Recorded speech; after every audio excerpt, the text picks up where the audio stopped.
Good morning बालमित्रांनो, कसे आहात? मस्त मजेत ना?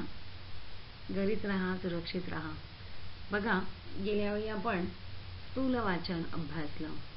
स्थूल वाचनात विपत्तिकोश हा पाठ आपण अभ्यासला होता. हा आपला पाठ्यपुस्तकातला शेवटचा पाठ होता. हा पाठ आपण गेल्या वेळी अभ्यासलेला आहे. तसंही आपण इयत्ता 9वी मध्ये विश्वकोशाची आपण ओळख करून घेतली होती. म्हणजे कोणत्याही शब्दांचे वेगवेगळे संदर्भ आपल्याला विश्वकोशातून मिळू शकतात याचा आपण अभ्यास आधी केलेला होता. आणि त्यापुढील अभ्यास आपण आता या स्थूल वाचनामध्ये केलेला आहे. बघा, आपण 9वी मध्ये विश्वकोशाची आपण खरं तर ओळख करून घेतली होती. कोणत्याही शब्दांचे वेगवेगळे संदर्भ विश्वकोशातून मिळू शकतात हे आपण अनुभवलेले.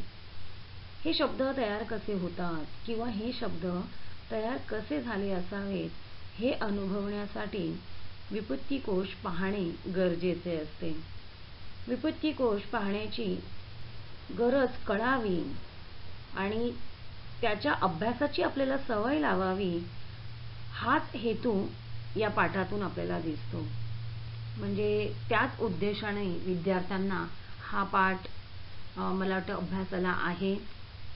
हा पाठ विद्यार्थ्यांनी स्वतः समजून घेणं, अर्थ प्राप्त करणं, एकच शब्द आणि त्या शब्दाचे असणारे अर्थ हे समजून घेणं हाच या मूळ पाठाचा उद्देश आहे. हे आपण गेल्या वेळी हा पाठ अभ्यासताना आपण पाहिलेलं आहे. आता हा पाठ अभ्यासल्यानंतर या पाठावर आधारित आपल्याला जी कृती दिलेली आहे ती मात्र कृती आपण गेल्या वेळी अभ्यासली नव्हती, म्हणजे सोडवली नव्हती. तर ती आपण आज काय करणार आहोत? सोडवणार आहोत. तर आता आपण कृती बघूया. बघा, पान नंबर 65 म्हणजे पेज नंबर 65 बघा, त्यावर ही कृती दिलेली आहे. पहिलं दिलेलं आहे आपल्याला टिपा लिहा. आणि टिपा लिहा मध्ये पहिलाच प्रश्न त्यांनी दिलेला आहे विपत्तिकोशाचे कार्य. तुम्हाला स्थूल वाचनावर असेच छोटे छोटे प्रश्न तुम्हाला विचारले जातात, म्हणजे 2 मार्कांसाठी किंवा 3 मार्कांसाठी. तर त्यातला पहिला प्रश्न आहे टिपा लिहा. त्याच्यानंतर बघा, दुसरा त्यांनी दिलेला आहे की खालील मुद्द्यांच्या आधारे एक परिच्छेद तयार करा आणि हा परिच्छेद 7 ते 8 वाक्यात असावा. आता हा परिच्छेद तयार करताना त्यांनी आपल्याला मूळ या ठिकाणी शब्द दिलाय विपत्तिकोश, हा मूळ शब्द आहे आणि त्यावरती त्यांनी आपल्याला हे 4 पॉइंट दिलेले आहेत. याचा आधार घेऊन आपल्याला एक परिच्छेद तयार करायचा आहे. आता त्यामध्ये पहिला जो पॉइंट आहे तो आहे निर्मितीचा ठराव. दुसरा दिलाय निर्मितीची जबाबदारी आणि तिसरा दिलाय निर्मितीसाठी अर्थसहाय्य आणि चौथा आहे त्याचे प्रकाशन. म्हणजे या 4 मुद्द्यांचा विचार करून आपल्याला काय करायचं आहे? एक परिच्छेद लिहायचा आहे. त्याच्यानंतर बघा प्रश्न क्रमांक 3. आता हा त्यांनी दिलेला आहे पाठाबाहेरची उदाहरणे शोधून खालील कृती करा. या ठिकाणी त्यांनी आपल्याला 3 कॉलम्स दिलेले आहेत. पहिला आहे तर विपत्तिकोश आणि त्याचं उजव्या बाजूला आणि डाव्या बाजूला त्यांनी या ठिकाणी काय दिलेले आहेत? उदाहरणं दिलेली आहेत. बघा, शब्द अनेक अर्थ एक आणि पुन्हा या बाजूलाही दिलेले आहे शब्द एक अर्थ अनेक. आणि या ठिकाणी त्यांनी काही उदाहरणार्थ दिलेली आहेत, ती या ठिकाणी आपल्याला समजून घ्यायची. त्याचप्रकारे बघा, त्यांनी खाली तुम्हाला उपक्रम दिलेला आहे, पण हा उपक्रम तुम्हाला अभ्यासण्यासाठी नाहीये. म्हणजे तुम्हाला हा परीक्षेला प्रश्नोत्तरासाठी येत नाही, त्याच्यामुळे तुम्ही हा नाही केला तरी चालेल. हा करू नका. फक्त प्रश्न क्रमांक 1, 2 आणि 3 हे 3च प्रश्न तुम्हाला काय करायचे आहेत? व्यवस्थित सोडवायचे आहेत. आता या ठिकाणी आपण पुन्हा प्रश्न क्रमांक 1 कडे येऊया. टीप लिहा. बघा, या ठिकाणी टीप लिहा विपत्तिकोशाचे कार्य. आता या ठिकाणी तुम्हाला उत्तर दिलेलं आहे. ते उत्तर बघा कशा पद्धतीने लिहिलेलं आहे आपण बघूया. बघा व्युत्पत्ती म्हणजे एखाद्या शब्दाच्या किंवा अर्थाच्या मुळाचे ज्ञान होय. व्युत्पत्ती सांगणे म्हणजे एखाद्या शब्दाच्या मुळाविषयी माहिती देणे होय. अशा अनेक शब्दांच्या व्युत्पत्तीचा संग्रह म्हणजे व्युत्पत्ती कोश. बघा वरती आपण व्युत्पत्ती कोश काय याबद्दल आपण काय केलं, थोडक्यात या ठिकाणी माहिती दिलेली आहे. आता त्याचं कार्य आपल्याला लिहायचं आहे. आता कार्य लिहिताना व्युत्पत्ती कोशाचे जे 4 कार्य आहेत ती या ठिकाणी बघा आपण एक एक अंक घालून लिहिलेली आहेत. व्युत्पत्ती कोशाचे कार्य पुढील प्रमाणे 4 प्रकारे चालते. 1. मराठी भाषेतील प्रमाण व बोली शब्दांचे मूळ रूप दाखवणे. त्याच्यानंतर दुसरं बघा, विशिष्ट प्रदेशात व भौगोलिक परिसरात एकाच शब्दातील उच्चारात बदल होत असतो. या शब्दाच्या उच्चारातील बदल व फरक दाखवणं. त्याच्यानंतर तिसरं, भाषेमध्ये इतिहासाच्या दृष्टीने फरक होत असतात. भिन्न भिन्न काळात जे शब्दात बदल होतात त्या बदलांचे कारण स्पष्ट करणे. आणि चौथं, भिन्न भिन्न समाजात वेगवेगळ्या कारणांनी शब्दांच्या अर्थाच्या अंगानेही बदल संभवतात. हे अर्थातील बदल स्पष्ट करणं हे कार्य आहे व्युत्पत्ती कोशाचं. असं तुम्हाला थोडक्यात ही टीप तुम्हाला या पद्धतीने लिहायची आहे. या ठिकाणी दिलेलं आहे बघा. पुन्हा एकदा तुम्ही हे वाचा आणि तुमच्या मराठीच्या नोटबुकमध्ये तुम्ही हे उत्तरं लिहून घ्या.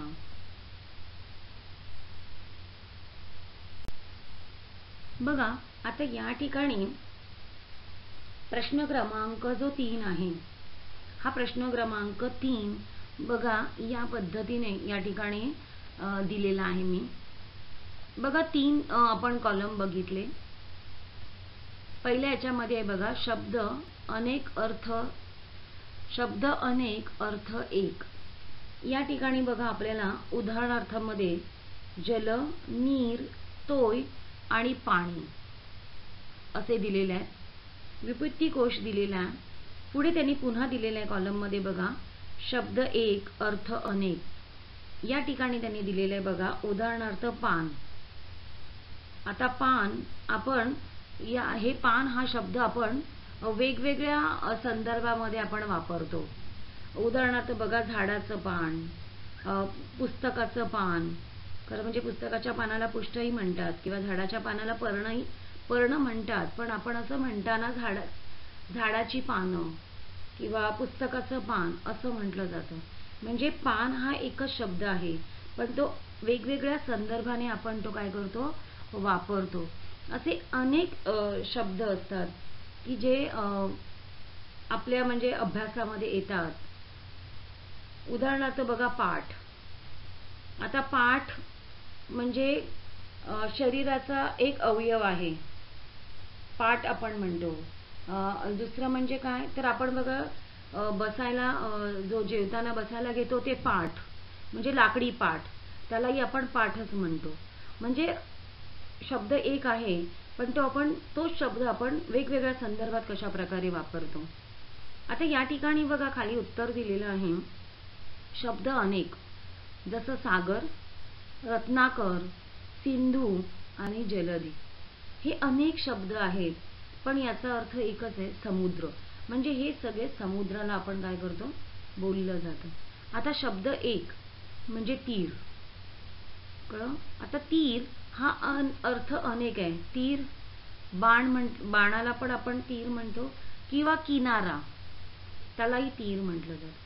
म्हणजे अशा प्रकारे आपल्याला व्युत्पत्ती कोशामध्ये शब्दांचे असे अनेक अर्थ असलेले शब्द आपल्याला त्या ठिकाणी पाहायला मिळतात. हे तुम्ही नीट अभ्यास. पुढे पाहूया बघा. बघा या ठिकाणी प्रश्न क्रमांक 2 घेतलेला आहे, जे आपल्याला 4 मुद्दे दिलेले आहेत आणि त्या 4 मुद्द्यांच्या आधारे आपल्याला परिच्छेद तयार करायचा आहे. तर बघा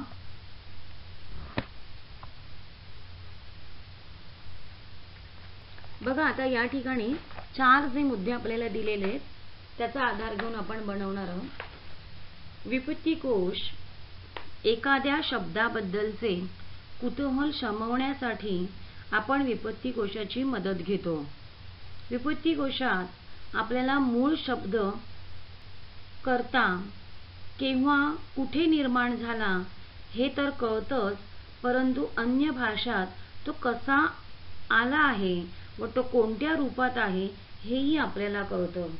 असा हा शब्दांचा किमयागार कसा अस्तित्वात आला हे समजून घेणं उतबोधक ठरेल. 1938 साली मुंबई येथे अखिल भारतीय मराठी साहित्य संमेलन भरले होते. स्वातंत्र्यवीर सावरकर हे या संमेलनाचे अध्यक्ष होते. या अध्यक्षतेखाली विपत्ती कोश रचनेचे कार्य हाती घ्यावे असा ठराव या संमेलनात मंजूर करण्यात आला. कृ.पा. कुलकर्णी यांच्यावर संपादनाची जबाबदारी सोपवण्यात आली. बॅरिस्टर मुकुंदराव जयकर यांनी अर्थसहाय्य केले व श्री दाजीसाहेब तुळजापूरकर यांनी पुरस्कृत केल्यामुळे निर्मितीस भरीव मदत झाली. अखेर 1946 साली मराठी विपत्ती कोशाचे पहिले प्रकाशन झाले. बघा अशा प्रकारे हा परिच्छेद तुम्हाला या ठिकाणी तयार करायचा आहे. ही जी उत्तरं दिलेली आहेत याच्यामध्ये सर्वात तुम्ही जर प्रश्नाची तयारी कराल तर फक्त एकच विपत्ती कोशाचे कार्य हा प्रश्न, या प्रश्नाचं उत्तर याची तयारी सर्वात जास्त करा. बाकीचे जे प्रश्न आहेत हे प्रश्न तुम्हाला जास्त करून विचारले जात नाही. फक्त विपत्ती कोशाचे कार्य यावरती जास्त भर टाकला जातो, कारण या पूर्ण पाठाचा जर आशय आपण बघितला तर आपल्याला या पाठामधून विपत्ती कोशाचं कार्य कशा पद्धतीचं असतं आणि ते विद्यार्थ्यांपर्यंत कशा पद्धतीचं आपल्याला पोहोचवायचं आहे एवढीच माहिती आपल्याला या पाठातून मिळालेली आहे. आणि बाकीचं त्यांनी आपल्याला फक्त त्याचा अभ्यास थोडक्यात दिलेला आहे, म्हणजे थोडक्यात आपल्याला ते समजावून सांगितलेलं आहे.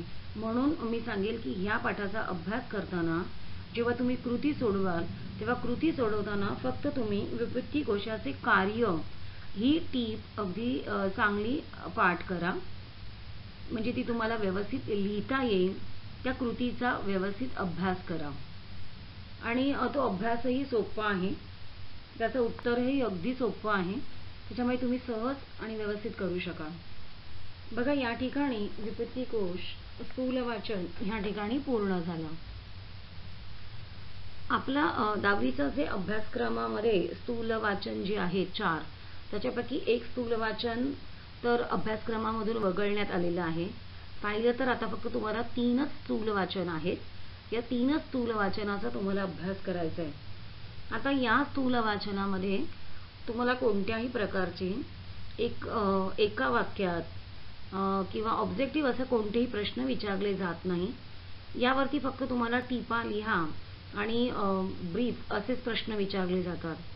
आणि स्थूल वाचनाचे जे प्रश्न आहेत जे पाठ्यपुस्तकामध्ये तुम्हाला कृती म्हणून दिलेले आहेत त्याचाच तुम्ही जास्तीत जास्त सराव करा. स्थूल वाचनाचे तुम्ही बाहेरचे प्रश्न जास्त करू नका. पाठ्यपुस्तकामध्ये जी कृती दिलेली आहे स्थूल वाचन हा पाठ झाल्यानंतर त्याच कृतींचा सराव तुम्ही जास्त करा. म्हणजे लेखन म्हणा किंवा पाठांतर म्हणा त्याच पद्धतीने तुम्ही करा, एक्स्ट्राच करू नका. अशा प्रकारे स्थूल वाचनाचा तुम्ही सराव करा.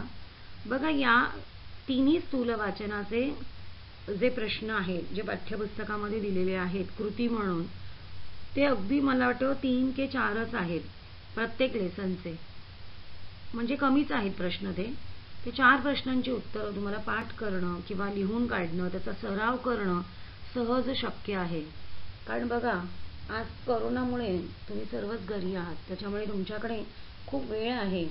तर या वेळेचं तुम्ही नियोजन करून या स्थूल वाचनाचा तुम्ही अगदी सहज अभ्यास करू शकाल, सराव करू शकाल. कठीण काहीच नाही आहे. बघा, धड्याचं नाव ऐकूनच कठीण वाटतं की हा धडा मला कसा येणार, किंवा कळत नाही आहे, वाचायला कंटाळा येतो. असं करण्यापेक्षा तो नीट वाचून त्याच्यावरती मी विचारलेल्या प्रश्नांची, अगदी याच्यामधला तर एकच प्रश्न तुमच्यासाठी महत्त्वाचा आहे. जसं मी तुम्हाला मगाशी सांगितलं, या एका प्रश्नाच्या उत्तराचा सराव करणं मला वाटतं काही कठीण नाही आहे.